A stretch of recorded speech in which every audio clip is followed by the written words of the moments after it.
नमस्कार, big bulletin में आप सभी का स्वागत है। आपके साथ मैं हूं शारदा सरोहा गोयल और बिग बुलेटिन की शुरुआत करें बड़ी खबर के साथ। जम्मू कश्मीर में बड़ा आतंकी हमला आज हुआ है। पुलवामा में सीआरपीएफ के 44 जवान शहीद हो गए हैं, जिसमें कांगड़ा का जवान तिलक राज भी शामिल। और बता दें कि मुख्यमंत्री जयराम ठाकुर ने इस मामले पर दुख जताया है। जयराम ठाकुर ने हमले की कड़ी निंदा की और कहा कि मैं शहीदों को नमन करता हूं। आतंकियों ने सीआरपीएफ के काफिले को निशाना बनाया। जैश ए मोहम्मद ने फिदायीन हमले की जिम्मेदारी भी ली है और अब इस हमले में 44 जवान शहीद होने की खबर मिल रही है।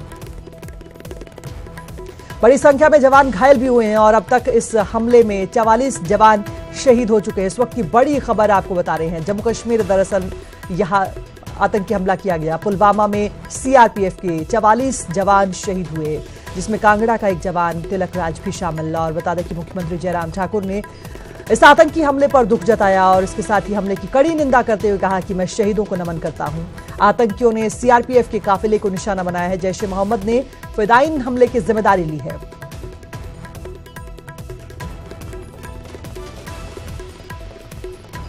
तो इस वक्त की बड़ी खबर बता रहे हैं। आज दरअसल जम्मू कश्मीर से श्रीनगर जाते हुए सीआरपीएफ के काफिले पर यह हमला हुआ और सीआरपीएफ के काफिले पर जिस दौरान यह हमला हुआ उस दौरान एक जो धमाका हुआ उसके बारे में बता रहे हैं। आसपास के दुकानदारों ने इस बारे में बताया भी कि जिस तरीके से धमाका हुआ सभी लोग हैरान रह गए और ये कायराना हमला जिस तरीके से हुआ इसमें बड़ी क्षति देश के सेना को पहुंची है। मुख्यमंत्री जयराम ठाकुर इस वक्त हमारे साथ फोन लाइन पर जुड़े हैं। मुख्यमंत्री जी, मतलब इस खबर पर हम प्रतिक्रिया लेते हुए क्या कहें, सवाल शायद मुझे समझ नहीं आ रहा।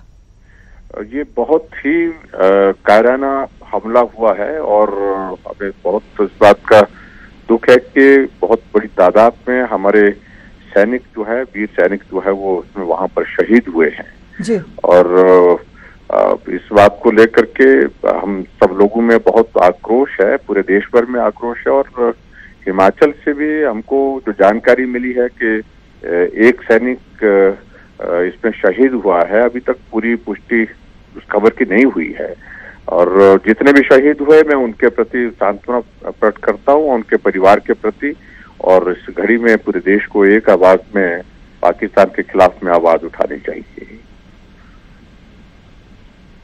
बिल्कुल ठाकुर साहब, आपने ट्वीट करके इस बात पर अपना दुख जताया और जाहिर तौर पर आज ये तकलीफ देश का करीब करीब हर नागरिक महसूस कर रहा होगा। जो देश की सेना के सहारे खुद को सुरक्षित महसूस करता है, उस सेना की सुरक्षा की बात कब होगी, ये सवाल उठ रहा है। निश्चित रूप से ये हम सब के लिए बहुत बड़ा चिंता का विषय है और मैं मानता हूँ कि हमारा नेतृत्व बहुत सक्षम है। आदरणीय मोदी जी, हमारे देश के प्रधानमंत्री, वो ऐसी परिस्थिति का सामना करने के लिए हर तरह से तैयार हैं, सक्षम हैं और उचित निर्णय समय पर लेंगे वो। सर, एक और जवाब आपसे चाहेंगे, क्योंकि दिल्ली में बैठकों का दौर शुरू हो गया है। बताया जा रहा है जल्द कोई एक्शन देखने को मिलेगा, लेकिन फिलहाल इस परिस्थिति को देखते हुए उरी हमले से भी बड़ा यह हमला हुआ है। सुरक्षा में बड़ी चूक हुई है, कहीं ना कहीं लापरवाही भी देखने को मिलेगी, जिसके बारे में बताया जाएगा आने वाले कुछ दिनों बाद। लेकिन फिलहाल एक्शन क्या होना चाहिए, जिसके बारे में सरकार भी प्रतिबद्ध खुद को बताती है। लेकिन इस बारे में एक्शन क्या होना चाहिए, इस बारे में हम सब की भावनाएं इस तरह की है, पूरे देश की भावनाएं है। कुछ कठोर और सख्त कार्रवाई होनी चाहिए। पाकिस्तान को मुंह तोड़ जवाब इस वक्त देने की आवश्यकता है, क्योंकि इस सारी घटना के पीछे पाकिस्तान है, इसमें दो राय नहीं है। और ऐसी परिस्थिति में हम पूरा देश इस बात के लिए उम्मीद कर रहा है कि इसी प्रकार का कोई निर्णय होगा। बिल्कुल, बहुत बहुत शुक्रिया सर न्यूज़ 18 से बातचीत करने के लिए। मुख्यमंत्री जयराम ठाकुर न्यूज़ 18 के साथ जुड़े, उन्होंने अपना दुख साझा किया और बताया कि इस हमले की कड़ी निंदा करते हुए इसके साथ ही जरूरत है कि मुंह तोड़ जवाब दिया जाए आतंकी संगठनों को। और अगर इसमें पाकिस्तान शामिल है, जाहिर तौर पर पाकिस्तान इस तरह के हमलों में शामिल होता है और उस पर जवाबी कार्रवाई जल्द देखने को मिलेगी। आपको ये भी बता दें कि दिल्ली में लगातार बैठकें हो रही हैं। गृहमंत्री राजनाथ सिंह कल पुलवामा पहुंचेंगे। पुलवामा में आतंकी हमला हुआ, सीआरपीएफ के काफिले पर हमला हुआ। उस दौरान खबर ये मिली थी कि 18 जवान शहीद हुए और एक के बाद एक ये सिलसिला लगातार बढ़ता चला गया, संख्या लगातार बढ़ती चली गई और अब ये आंकड़ा 44 तक पहुंचा है। सीआरपीएफ के 44 जवान शहीद हुए हैं और बड़ी संख्या में जो जवान हैं वो घायल भी हैं। आपको बता दें कि सीआरपीएफ का काफिला जा रहा था जिसमें करीब 70 वाहन सीआरपीएफ के शामिल थे और इस काफिले के बीच अचानक एक तेज रफ्तार कार हमले की मंशा से अचानक से 2 बसों के बीच रुकी और जोरदार धमाका यहां से हुआ। और उसके बाद ये जो खबर मिल रही है देश की सुरक्षा से जुड़ी हुई बड़ी खबर, कहीं ना कहीं चूक हुई है और इसका जवाब पूरा देश चाहता है। तो जम्मू कश्मीर के पुलवामा में अवंतीपोरा इलाके में आतंकियों ने कायराना करतूत को अंजाम दिया। सीआरपीएफ की टुकड़ी पर किए गए इस हमले में 44 जवान शहीद हो गए, कई जवान घायल हो गए।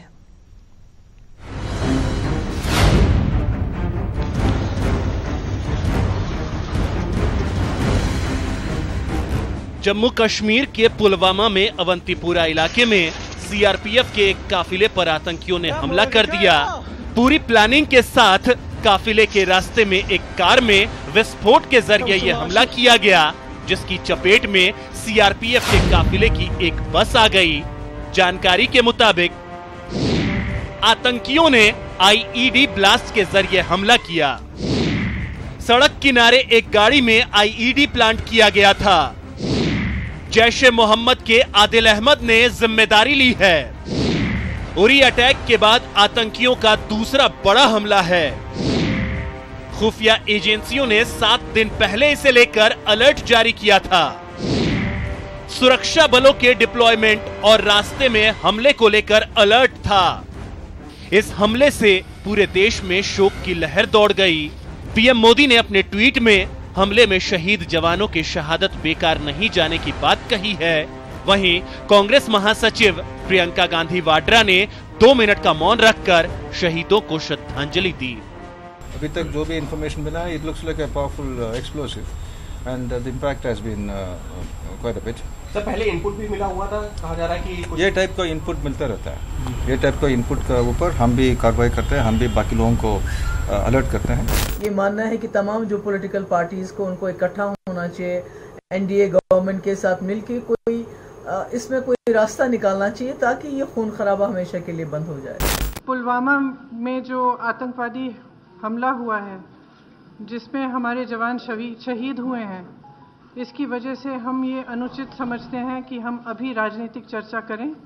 आप सबसे आग्रह करूंगी कि 2 मिनट की श्रद्धांजलि हम ऑब्जर्व करें शहीद जवानों के लिए। और मैं उनके परिवारों को कहना चाहती हूं कि इस दुखद घड़ी में एक एक देशवासी आपके साथ है।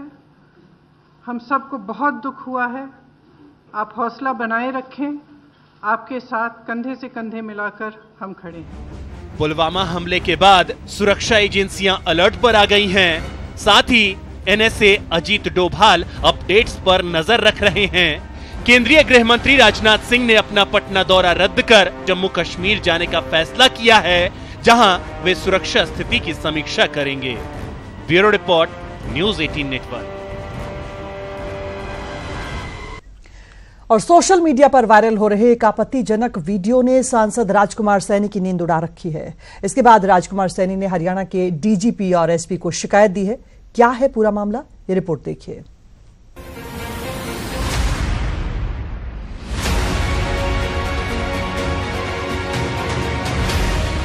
सोशल मीडिया पर एक अश्लील वीडियो वायरल होने के बाद कुरुक्षेत्र से सांसद राजकुमार सैनी ने पुलिस की शरण ली। दरअसल राजकुमार सैनी ने पुलिस महानिदेशक और पुलिस अधीक्षक को चिट्ठी लिखी, जिसमें शिकायत दी है कि एक अश्लील वीडियो को उनके नाम पर सोशल मीडिया पर वायरल किया जा रहा है, जबकि वीडियो उनका नहीं।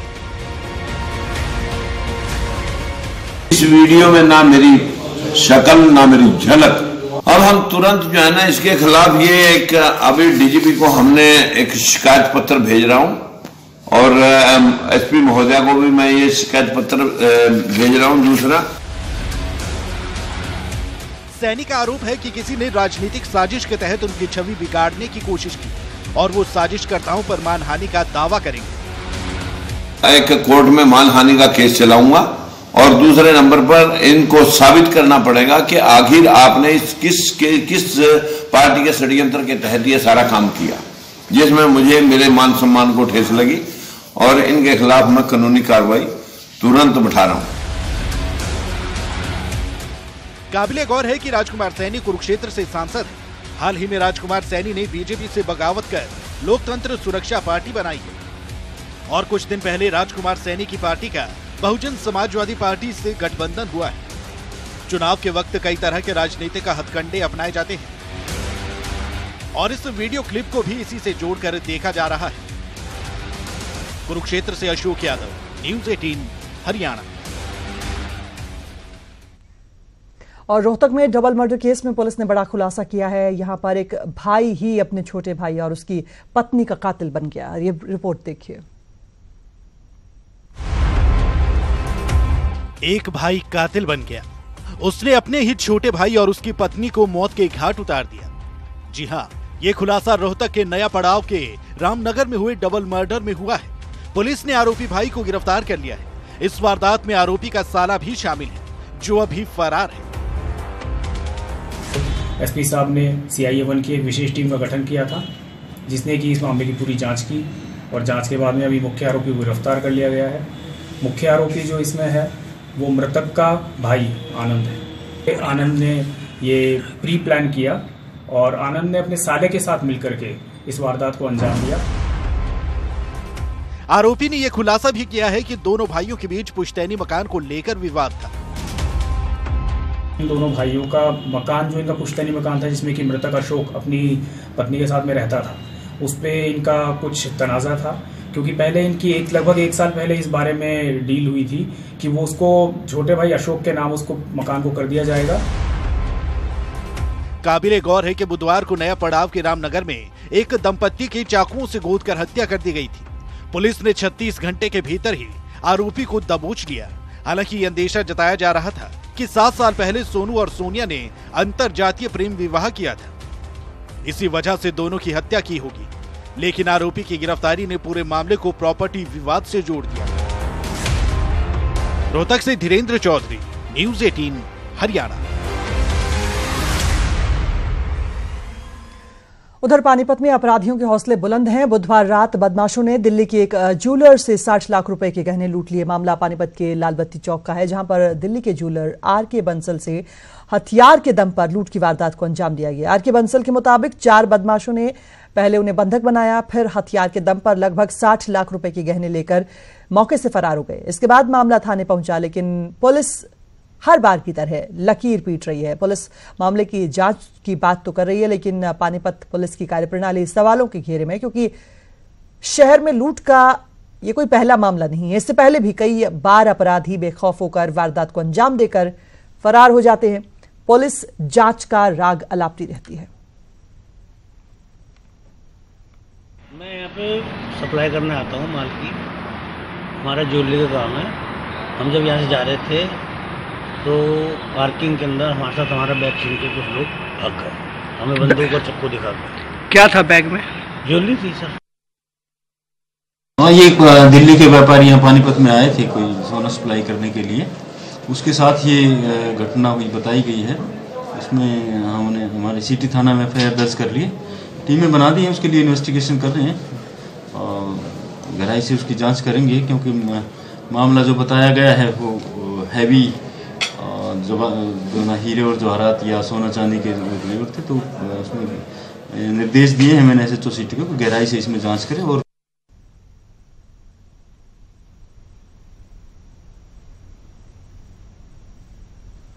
उधर नूह के कोर्ट रूम में जमकर हंगामा हुआ। मोबाइल स्नैचिंग के मामले में कोर्ट ने जैसे ही दोषी को सजा का ऐलान किया, वैसे ही दोषी ने अपना आपा खो दिया और न्यायाधीश के सामने भागने की कोशिश करने लगा। इतना ही नहीं, पुलिस के जवान पर जानलेवा हमला भी किया। पुलिस के जवान ने बचाव किया। इस दौरान दोषी को चोट भी आई है। तो गिल्टी होल्ड किया। 379A का मुलजिम था और उसको गिल्टी होल्ड करके आज के लिए क्वांटम पे रखा। जैसे उसकी सज़ा सुनाई गई तो नायब कोर्ट ने जैसे ही उसको कस्टडी में लिया, क्योंकि वो पहले से बेल पे था और वो उस वक्त बेकाबू हो गया। नायब कोर्ट के ऊपर भी उसने जानलेवा हमला किया। ब्रेक के बाद एक बार फिर आपका स्वागत है। और आज 14 फरवरी यानी वैलेंटाइंस डे है। वैलेंटाइंस डे यानी प्यार का दिन। प्यार करने वाले कहीं एक दूसरे को गुलाब, कहीं तोहफे देकर प्यार का इजहार करते हैं, लेकिन समाज के कुछ ठेकेदार हमेशा की तरह आज भी प्यार पर पहरा लगाते हुए नजर आए। देखिए रिपोर्ट।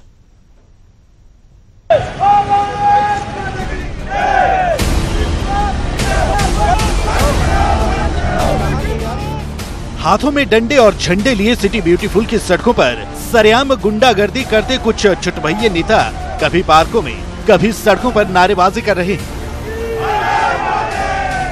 वंदे मातरम, जय हिंद के नारों के साथ खुद को भारतीय सभ्यता के ठेकेदार साबित कर रहे हैं। चंडीगढ़ शहर में प्यार पर इनकी सर्जिकल स्ट्राइक का असर देखिए कि प्रेमी जोड़े आगे आगे भागते नजर आए। हैरानी की बात है, सभ्यता के तथाकथित ठेकेदारों की मनमानी को पुलिस ने भी रोकने की कोशिश नहीं की।